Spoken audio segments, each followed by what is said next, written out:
pour ces petits militants. Le Togo, les propos de Macron n'engagent que lui et la France. Ces mots sont de Brigitte Adjamagbo Johnson. On se rappelle, le président Emmanuel Macron avait été interpellé par un jeune Togolais de la diaspora à Ottawa, au Canada, alors qu'il participait au sommet du G7 sur la situation du Togo.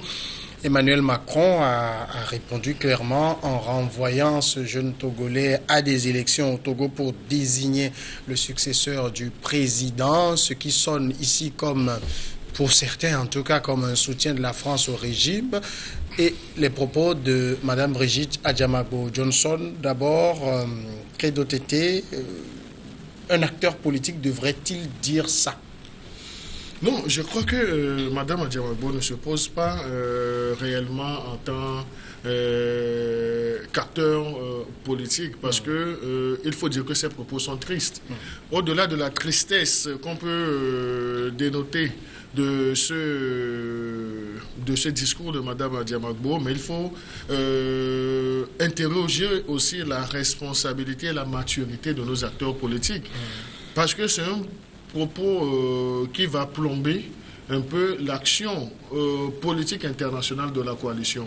Aujourd'hui, elle est la première responsable, ou bien celle qui est la porte-parole de la coalition, et ce sont des propos qui vont suivre la coalition sur une longue durée. Si on sait que de par le passé, monsieur Jean-Pierre Fabre aussi a eu à tenir des propos assez discourtois envers la communauté internationale. Si aujourd'hui, Mme Adjamagbo consacre cet état de fait, ou bien cet état de pensée qui caractérise cette coalition, donc on ne peut, et je vais le dire, donc on ne peut que pleurer et dire que c'est triste pour cette coalition. Et il faut que les jeunes au niveau des partis pensent à la stratégie de renouvellement de la classe politique et surtout de ses leaders. Parce que Mme Adjamagbo, pour tout le respect qu'on lui doit, je crois qu'elle est tombée assez bas et elle est en train de plomber même l'action au niveau international de la coalition. Donc c'est triste, c'est irresponsable et je crois que ce sont des propos qui vont peser lourd dans les contacts au niveau de l'international, dans ses capacités potentielles d'écoute de cette coalition-là. Parce que au-delà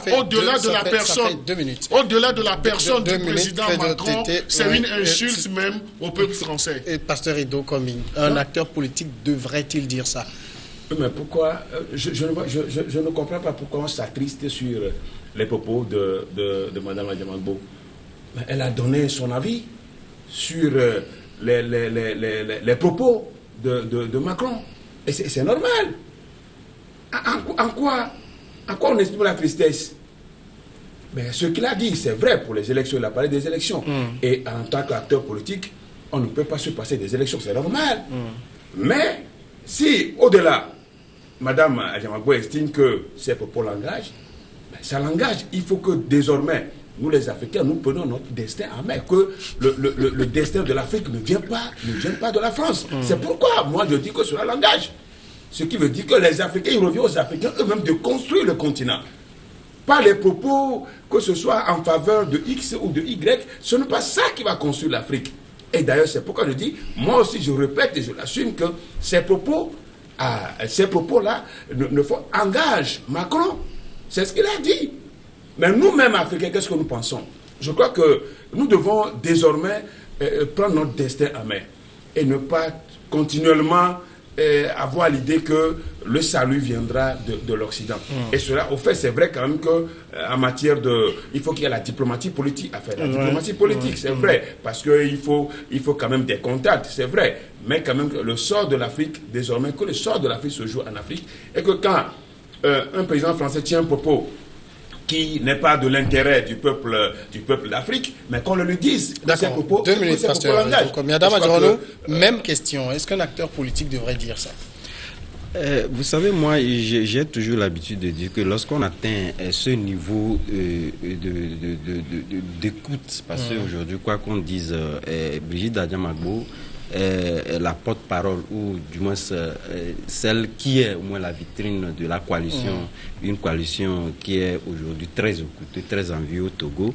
Et moi, je pense que cette maladresse-là, il faudrait quand même... C'est une maladresse, clairement. C'est une maladresse dans la mesure où, lorsque nous sommes sur un champ politique, là, nous sortons quand même du cadre quand même togolais. C'est vrai que lorsque nous sommes entre nous, nous pouvons quand même au moins autoriser ou se permettre un certain nombre de choses de togolésité. Mais lorsque nous tendons vers l'international, ou un président encore... pas un président des moindres, Emmanuel Macron de la France, qui tient quand même que ce soit un propos, c'est une analyse. Je pense que les propos qu'a tenus Emmanuel Macron, chacun en avait pour son compte, de toutes les façons, parce que puisque lorsque nous venons dans l'environnement médiatique, vous aurez dû constater que ce soit les journaux proches aussi bien du pouvoir que de l'opposition, chacun a commenté, ne serait-ce qu'à tirer quand même le drap de son côté en ce qui le concerne. Donc lorsque cela donc vient, on voit quelqu'un comme Brigitte Abdiamagbo prendre la parole, je pense qu'il faudrait quand même faire preuve d'une certaine maturité et pouvoir quand même faire une analyse constructive comme Emmanuel Macron l'a fait, parce qu'aujourd'hui, quoi qu'on dise aujourd'hui, vous voyez carrément que les propos d'Emmanuel Macron divisent un peu la situation ou la classe politique. Ça voudrait dire quand même qu'il a été au moins équilibré, qu'il équilibré quand même ses propos. Il faudrait quand même que nous arrivions quand même à apprendre quand même de cette manière-là de s'exprimer lorsque surtout nous sommes à l'international, et c'est très important. Alors, Credo Tété, est-ce que Emmanuel Macron pouvait dire autre chose que ça? Non, je crois que le président français a fait la part des choses. Donc, en tant que médecin, il a dit les types de maladies qu'il y avait dans le problème togolais. Donc, il a aussi bien dit sa part de vérité au pouvoir politique et la part de vérité également à ses opposants, à ces démocrates qui veulent accéder au pouvoir. Mais je crois que si Mme Abdiamagbo est arrivée à tenir ses propos irresponsables vis-à-vis de M. Macron et puis de la France, c'est qu'à un certain moment, Emmanuel Macron a dit des vérités à cette opposition-là. Il nous en souvient que cette même opposition avait appelé la communauté internationale à sa prise de responsabilité. Mais une prise de responsabilité ne voudrait pas dire... C'était même dans ce cadre que le jeune a interpellé le président. Oui, le jeune a été courageux d'interpeller le président français parce que, et je dirais même que l'audace de ce jeune, c'est que ça a été formaté par ce que ces leaders ici ont toujours démontré et autres là, les propos tenus et autres là. Mais lui, il a eu le courage particulièrement de poser le sujet en tête, en discussion informelle avec le président français qui a eu à faire la part des choses et autres là. Mais là où le bas blesse du côté de la coalition, c'est que le président français a dit qu'il faut aller aux élections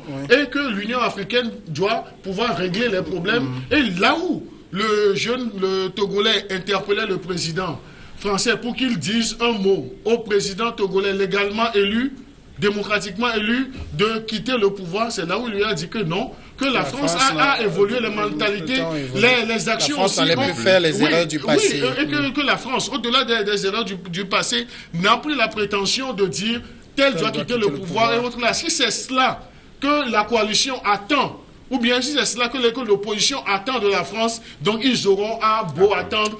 Lui et la France ne vont pas s'investir dans ce truc-là. Qu'il faut aller aux élections. 2 minutes. Pasteur Edo...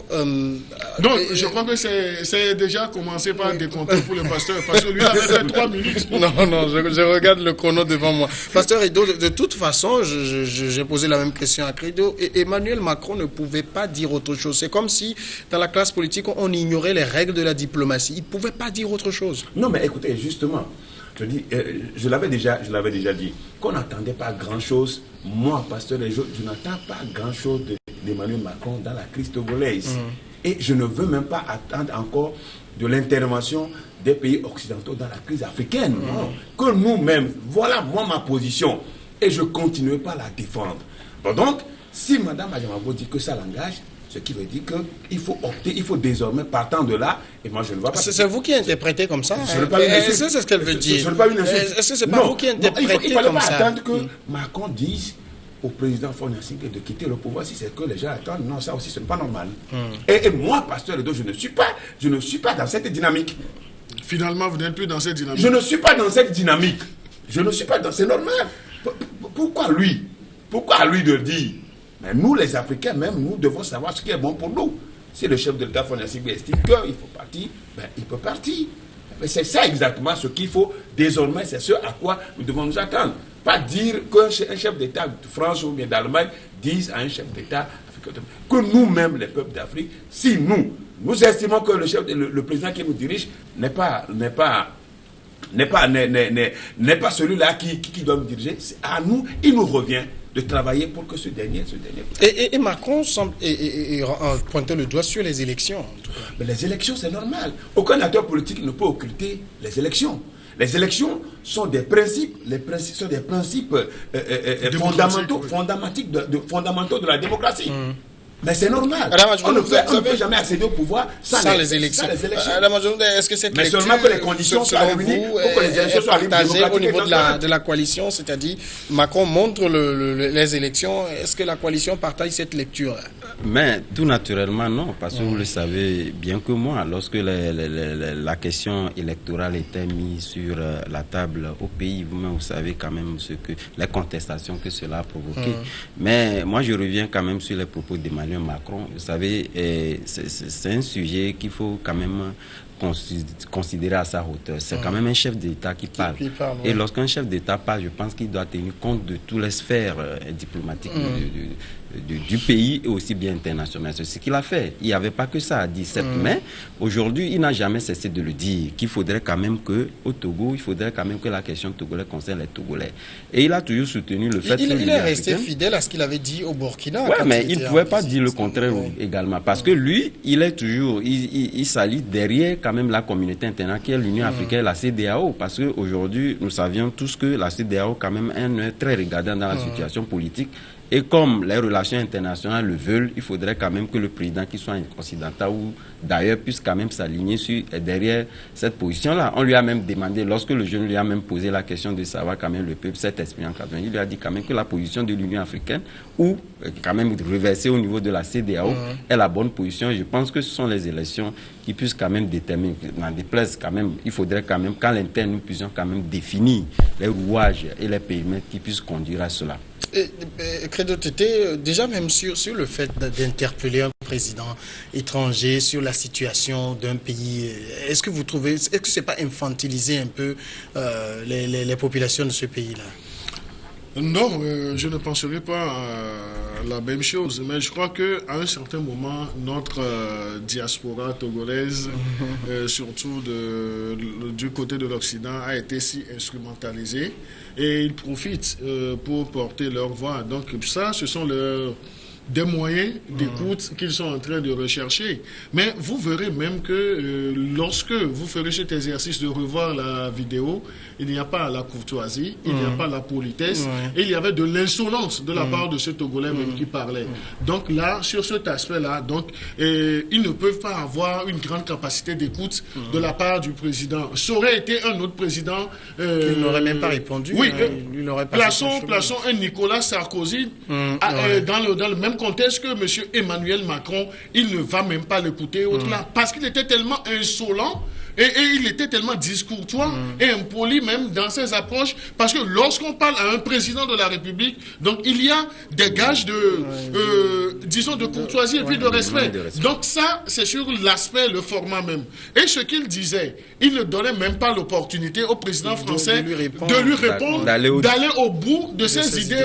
Tout ce que lui, il voulait, c'est que le président français accepte que demain, je vais dire au président Faure-Gnassingbé de quitter le pouvoir parce que ça fait 51 ans et autres là. Non. Je crois que ça, ce n'est que, disons, le résultat, disons, de la domicilialisation de la pensée que l'opposition a faite à ces militants et autres là. Et malheureusement que ça ternit même l'image du pays. Le pasteur Edokomi peut ne pas être d'accord avec moi, mais il faut qu'on ait le courage de dire les choses telles que cela se passe. Maintenant, à quoi est-ce que cet acteur politique de la diaspora s'attendait? C'est que le président Macron puisse dire demain, je vais demander à mes officines de dégager le truc là. Du moment où il sait que le président Faure est arrivé au pouvoir, ou bien ce mandat qu'il est en train de truc là, c'est par les urnes, donc c'est également dans les urnes. Nous avons connu un ministre de l'administration territoriale dans ce pays qui a dit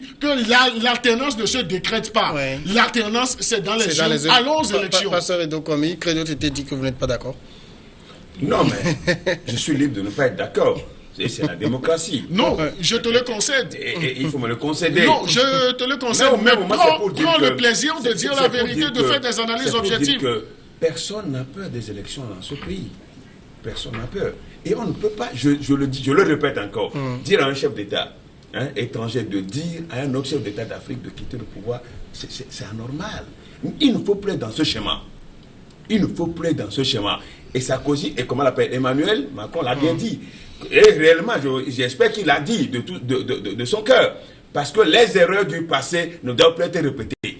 Parce que la France a été toujours au chevet des dictatures en Afrique. Et maintenant, si, à travers Emmanuel Macron, il dit que les erreurs du passé ne peuvent plus être répétées. D'ailleurs, c'est une bonne chose. Et d'ailleurs, c'est pourquoi ça l'engage. Il a dit, ça l'engage. C'est d'ailleurs pourquoi ça l'engage.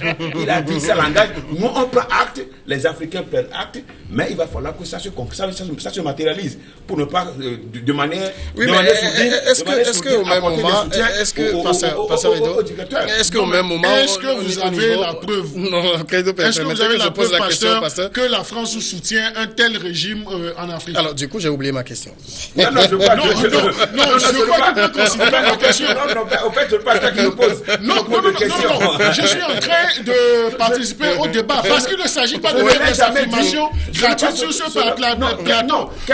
Vous êtes un activiste des droits de l'homme et autres là, mais tenons des propos responsables. Lorsqu'on tient un propos, pas le passé. Non, donne les exemples. Je ne dis pas le passé. Est-ce qu'on peut avoir des exemples? Dans le cas typiquement togolais. Non, si Emmanuel Macron dit les erreurs du passé, ce qui veut dire qu'il reconnaît que la France soutenait des dictatures et que ce n'est plus à l'ordre du jour, c'est ça, non? Tu es d'accord avec moi? D'accord. Maintenant, Adam. Bon, moi je pense que c'est un bémol qu'on peut concéder à ce jeune Togolais-là, dans la mesure où il a posé un problème qu'Emmanuel Macron a essayé de corriger très vite. Oui, parce que lorsque lui, il était dans un chemin ou dans une approche où les présidents occidentaux, les chefs d'État... C'est fini, il faut finir avec ça. Donc il lui a vite fait... Du coup, ma question me revient. Oui. Alors, on se rappelle à une époque où les gens disaient, oui, le président togolais est isolé, ses pairs ne veulent plus de lui, la France ne veut plus de lui. Bon, mais finalement, est-ce que tout le monde a compris que on laisse chaque pays régler ses problèmes?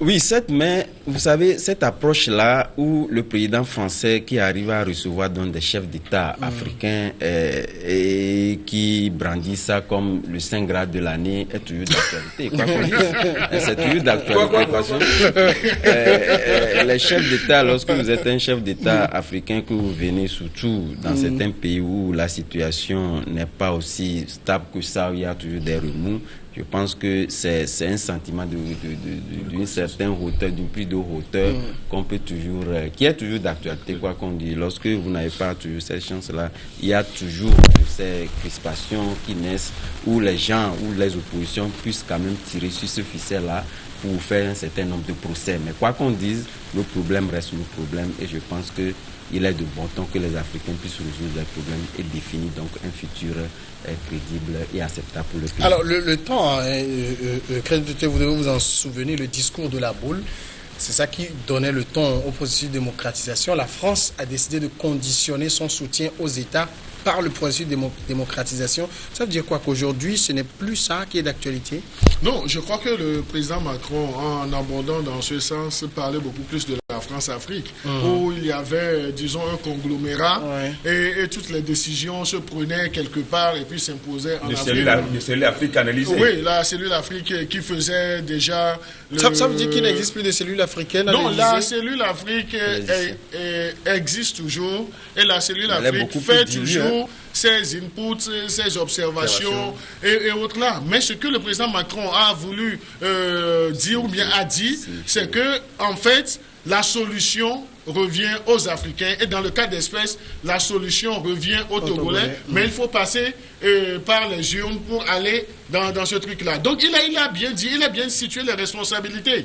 Parce que lui s'inscrit dans une logique. Nous avons notre entité africaine qui est l'Union africaine. Oui. Et l'Union africaine est dans une démarche et autres là. Lui ne peut pas supplanter l'Union africaine pour venir imposer une certaine décision politique au Togo et autres là. Maintenant, c'est un total déphasage avec le discours de la Baule et autres là. Oui. Mais ce que je voudrais dire également, lorsque nous avons suivi cette interview du président français, il a bien dit, suite à une interpellation de notre compatriote, qu'il n'a pas reçu, il n'a pas encore reçu le chef de l'État togolais, même chez lui à Paris ou bien dans ce truc-là. Mais ce qu'il faut dire également, ce qu'il faut chercher à savoir, est-ce que le chef de l'État togolais est demandeur pour l'instant d'une audience avec M. Emmanuel Macron. Donc il n'a pas encore demandé, il n'a pas encore senti le besoin, parce qu'il a justement disons, ce clair esprit que les problèmes doivent être trouvés à l'intérieur. Oui, mais vous vous rappelez quand même qu'à une époque, lorsque les présidents togolais se faisaient recevoir à l'Élysée, c'était l'événement de l'année. On se rappelle même quand il est allé à l'Élysée pour être reçu par François Hollande, la photo de la poignée de main a fait le tour des journaux ici. Oui, nous les journalistes, nous sommes là pour véhiculer l'information. Donc même si demain, il fait le déplacement du côté de l'Élysée, donc il y aura une forte médiatisation. Mais ce que je dis dans le cas d'espèces et autres là, par rapport aux propos de monsieur Macron, le chef de l'État togolais n'est pas encore demandeur d'une audience et autres là. Et la légitimité d'un régime politique en Afrique ne s'inscrit plus dans une certaine allégeance au pouvoir français et autres là. Alors, oui, et là c'est le président français qui l'a dit. Oui, Pasteur Edo, c'est vrai, il le dit, là, la légitimité d'un pouvoir africain ou togolais ne s'inscrit plus dans une logique de reconnaissance par Paris. L'opposition doit aussi le comprendre aujourd'hui. Hein. Non, mais moi, en fait, ce que je sais, c'est que presque tous les chefs d'État d'Afrique, quand ils sont élus, même pour la première fois, ils veulent aller à Paris. Voilà, ils veulent aller à Paris. Tous. Et c'est ce qu'on voit. Et ils vont à Paris. De l'autre côté, pasteur, quand ils sont reçus à Paris, ça devient un argument. Ça devient un argument. Alors, de l'autre côté, les oppositions aussi, vous rappelez que les informations circulaient, oui, Jean-Pierre Fabre va être reçu à l'Élysée et tout ça. Mais c'est un gros machin sans rien au fond, en fait. Moi, quant à ce qui me concerne, le fait de faire du défilé de l'Élysée, hein, les chefs d'État font des défilés de l'Élysée, moi je crois qu'il faut que ça finisse. Il faut que ça finisse. Il n'y a pas que les chefs d'État. Oui, bien sûr. Il y a pas non, mais il y a aussi les oppositions africaines. Je crois qu'on ne va pas continuer par nous mettre sous le joug français ou bien le joug occidental. Il faut en finir justement. Et c'est ça, moi, ma fierté, que l'Afrique, hein, je veux voir l'Afrique même régler ses propres problèmes et que c'est un problème qu'on le règle en Afrique. Et que ce ne soit pas que Emmanuel Macron qui dise à un chef d'État de partir. Et si c'est ce qu'on attend, mais d'ailleurs, moi je ne suis pas dans cette... Je l'ai déjà dit, ce n'est pas ce qui est ma vision. Mais félicitations pour ce courage que tu as. Ma vision des choses. Si c'est ce qu'on attend, et demain quelqu'un sera élu aussi, il faut attendre que la France dise qu'il quitte le pouvoir. Ouais. Alors l'Afrique est où? On est où? L'Afrique est où? L'Union africaine est où? La CDAO est où? Moi, je crois quand même qu'il faut en finir avec cette affaire de... Adam Adjoun, si Macron dit le temps où la France demandait à un président de quitter est révolu, ça veut dire au même moment, est-ce qu'on ne peut pas en déduire que vous n'avez pas, en fait, en dehors des élections, à demander à un président de partir? Oui, bon, je pense que nous l'avons déjà dit ici, mais avant de répondre à votre question, laissez-moi un peu rebondir sur cette question de recevoir un chef de l'État à l'Élysée ou pas. Vous savez, et comme venait de le dire le directeur, c'est vrai que Ford n'est pas demandeur aujourd'hui d'une audience à l'Élysée. Nous avons vu mais des pays... pas de refus pour non, bien évidemment, mais nous avons vu un pays modèle que nous qualifions de modèle en Afrique. Non, le Bénin, où le chef d'État était demandeur d'une audience qui était même allé à Paris. Où il a même limogé son affaires étrangères. Voilà, où le président ne l'a pas reçu. Ce serait quand même au Togo qu'on allait crier que voilà, Faure Gnassingbé n'a pas été reçu. Aujourd'hui, Faure Gnassingbé, au moins nous savions au moins officiellement qu'il n'est pas demandeur d'une audience. Donc ce qui voudrait dire de toute évidence que aujourd'hui, du moins, on ne voit pas l'audience d'Emmanuel Macron ou d'un président français pouvoir donner donc l'onction à un chef d'État de bien faire ou de diriger. Maintenant, revenant donc à la question que vous avez posée en tant que... Justement, quand Macron dit le temps où la France demandait à un dirigeant de parti révolu, ça veut dire indirectement, on ne doit pas demander à un président de quitter avant que les élections ne le fassent partir. Mais ça, c'est une évidence, parce que nous sommes dans un schéma politique et qu'aujourd'hui, je pense que les élections sont quand même le canal ou le chrono le mieux indiqué quand même pour arriver à une alternance. Aujourd'hui, c'est vrai que, bon, je pense qu'on ne va pas quand même ouvrir cette vanne-là, mais laissez-moi m'attarder sur ça, parce qu'aujourd'hui, je pense que ce sont les élections quand même qui définissent, quoi qu'on dise. Donc, clairement, Macron a désavoué une des revendications phares de l'opposition. Non, je crois que le président français s'est fait clair et quitte à la jugeote de faire la part des choses. Il a dit ce qui est et je crois que c'est une évidence. L'alternance passe par les urnes. Allons aux élections et heureusement ou bien malheureusement pour certains, il y a une sortie de la Cour constitutionnelle qui insiste que nous devons aller rapidement aux élections législatives parce qu'on a déjà accusé de retard. Et je me réjouis qu'un acteur politique de la coalition, le docteur Kampati, François, ait reconnu que la Cour était dans son rôle. La Cour était dans son rôle. Même si le président du parti des Togolais, le président par intérim, M. Nathaniel Olympio, voit toujours le noir partout. Non, c'est pour dire que aujourd'hui, il faut que nous les Africains, nous comprenons la démocratie comme étant cette expression-là au cours de laquelle les gens, que ce soit le chef de l'État, que ce soit le président, les députés, comment on l'appelle, les élus locaux doivent être élus à travers les élections. Mais il faut quand même que les conditions soient réunies pour qu'on puisse aller aux élections. C'est-à-dire qu'il faut qu'il y ait la transparence, il faut qu'il y ait un fichier électoral qui est normal. Et c'est ça ce qu'on peut demander. Et je crois que c'est dans ce sens que le président Macron a parlé. S'il faut aller aux élections, je crois que ce n'est pas mauvais d'aller aux élections. C'est normal d'aller aux élections. Et je crois que les acteurs de l'opposition... C'est tout à fait normal. Je pense que des décisions à l'interne. Et les décisions, on ne doit pas fuir le centre d'intérêt et le centre d'intérêt, bien le centre de préoccupation. C'est participer aux actions de la CENI. Je me suis dit qu'on s'écouter jusqu'à la fin. Malheureusement, merci Pasteur Edo Komi, merci à Fredo Tété et merci à Adam Adjonou. Merci à vous de nous avoir suivis. À demain. Merci.